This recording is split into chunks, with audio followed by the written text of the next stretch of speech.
It's Cougar Sports Saturday. Bear inside the 5. Bear into the end zone. It's a touchdown. Cougar Sports Saturday, a presentation of KSL Sports. Rob Wright the third just won it for BYU. BYU Sports Talk by Cougar fans for Cougar fans. Here are your hosts, Mitch Harper and Nate Slack, on your legacy home of the Cougars. KSL News Radio, 102.7 FM and 1160 AM. Welcome back into Cougar Sports Saturday here on KSL News Radio. Coming up at the bottom of the hour, or excuse me, the top of the hour, 1 o'clock, we're going to be joined by a BYU football player as the Cougars are wrapping up scrimmage number 1 inside Lavelle Edwards Stadium. I will say, fall camp, week number 2, winding down. We'll anxiously wait for our report from Trayson Bourque. I'm kidding, but partially not, because, like, Trayson's the only man that gets us on the record reports. Like, we can always ask people behind the scenes, but we're not allowed to go. I miss those days of going to a scrimmage. I think all of Cougar Nation misses those times of checking out a scrimmage inside the stadium. Yeah, I've never understood why they stopped. I don't think there's any advantage to Utah Tech if they were to have open scrimmages, but whatever. I guess that's where we're at. Well, I think too it's also like, hey, spoiler alert, LG is going to be probably a big focal point. Yeah. I don't think I'm spilling the game plan. Well, especially when they're like, these schools want all this revenue to be coming in. Charge $10 to have people go check out a scrimmage, and then the people who can't afford to go to a game can go to a scrimmage and still see the football team and feel connected. I think it's a great point. I think it was. I actually saw this with Ohio State. Ohio State had their training camp sponsored, and I think they had it sponsored, and there was fans there. It kind of looked like an NFL practice, and I thought to myself, it kind of hit me when I saw that. I'm like, why does BYU and really any other college program not do this? Maybe you don't have to do every practice, because all these practices and snaps are valuable, and I get that, but do 5 practices in fall camp, monetize it. I mean, I don't know what Cougar fans would honestly pay, but I'm sure there's a good portion of Cougar Nation that would, if there were like VIP opportunities to maybe meet the team afterwards, I'm sure you could monetize that and make some cash. And like this scrimmage today, if you paid a premium and I don't know what it would be, but there's ways to monetize it, because ultimately I think a lot of people, there's some exceptions with fans, but I don't think everyone knows all the minutia,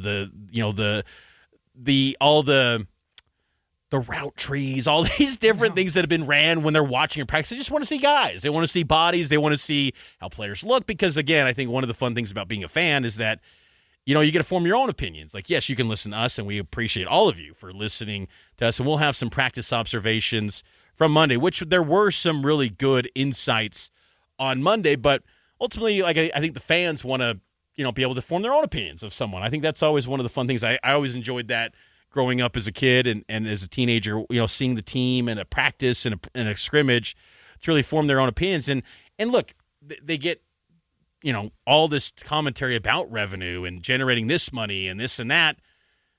Like, let's find ways to monetize this. Why not? Because I really think that, when you get around these coaches and players, they like, I think there's something that excites them about performing in front of people. And especially for the, 3rd and 4th string guys, if they get a snap or two, like, hey, they get a chance under the lights or in front of people to really go do it big. I hope they have an open practice inside the stadium this year as they did last season.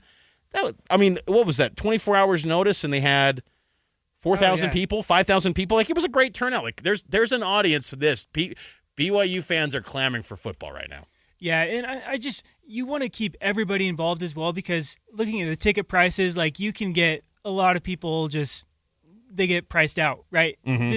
This Utah Tech game, BYU is I think it opened up as like BYU is a 47-point favorite against Utah Tech, and tickets are starting at $88. So $88 for one ticket. If you have a family of 6, that cost is going to go up really fast. So it's a good way to be able to invite people to go to the stadium, check it out. We were there yesterday when they were trying to drop that Cougar Club Cup, and there was probably another 1,000 fans there willing to be in line for 45 minutes, and we'll talk about that later. But there's obviously demand for people to support BYU football. I think this would be an easy way to do it. I got a question for you, Mitch. We got a text from Texter 1631 talking about Kalani and the I guess drama right now with Brian Santiago. They say Kalani does well with this team when it becomes us against the world. This distraction could lend itself to that.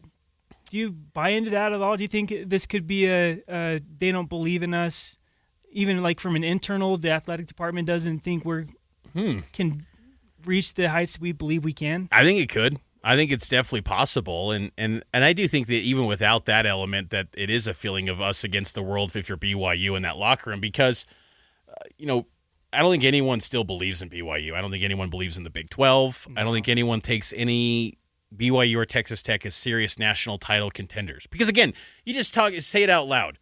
Returning quarterback, best player offensively in a Power 4 league, take away logos, take away names. Just say those things out loud.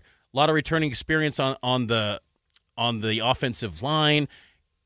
The number one transfer linebacker in the portal cycle. Just, again, stack these things up. One of the best cornerbacks in college football. 23 wins over the last 2 years. That screams to me top 8 team. Like one of the best teams in the country, like national title contender, saying those things out loud. But yet no one looks at BYU and takes them serious because they say, they're probably about 15, 16, somewhere in there.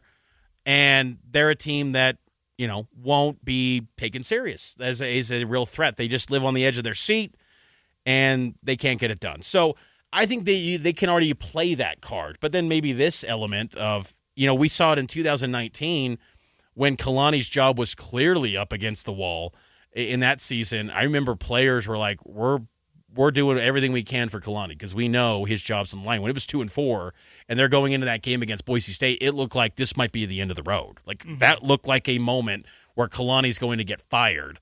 And the players, they balled out for Kalani, and he ultimately got the extension. And 7 years later, he's still there, and he's now viewed as maybe the best coach in the Big 12. He's definitely the longest tenured coach, but one of the best coaches in college football too. So it's crazy how things can turn, and I think that this locker room will always be committed to Kalani Sitake. Heck, I mean, I even saw on Instagram Ephraim Asiata, who is not on the roster, and he dealt with his DUI in July.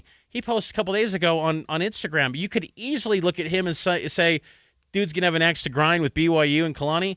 He posted a picture about Kalani, unconditional love. Love that man. Like, Kalani's just a loved person, and I think so when it's an us against the world mentality, if they get a wind of any of this drama, these players will, they always run through a wall for the guy. I think they'll do it even more so. Yeah, I totally agree. And I'm hoping they can have that same mindset this year. Some of my concerns going into the season initially before all this stuff unfolded is BYU still going to have that drive? Because it has always been kind of like Kalani is flirting with Penn State. He's up in the air about an extension in 2019, and they would respond with big seasons. I think BYU is in a good spot, though, because the last 2 years were so close to making the playoff, and I feel like they were disrespected, that they understand now they can't leave any shadow of doubt. They have no margin of error at all, being a member of the Big 12 Conference. It's also frustrating me to see these teams, or to see these national pundits starting to create their little preseason playoff brackets, and they'll just kind of throw in, there's this G5 school is going to be here. We'll pick one school from the Big 12. Like, the Big 12 already is it's going to be a one big league, Mitch. Unless BYU and Texas Tech or Utah or somebody is, if there's two undefeated teams in the Big 12 championship, I think they get two in. Other than that, like, you can't lose one game in the regular season like BYU did last year, and they're still on the outside looking in. So I feel like there's still a lot of things for BYU to take kind of a chip on their shoulder approach. It doesn't have to be the quote-unquote distraction that Kalani and Brian Santiago have been recently. I think there's enough things in the program where they understand that they're kind of the underdog. You bring in guys like Roger Saliaponga from Oregon, who is kind of, yes, he's a big transfer from Oregon. Same thing with Kyler Casper, but they played pretty sparingly. So I feel like they want to prove themselves. Walker Lyons played a little bit for USC, but not a ton. I feel like he's kind of in the same boat. So I feel like there's a lot of guys who are just really eager to show what they can. They they kind of embrace that culture that BYU has of doing that same thing where nobody believes in us.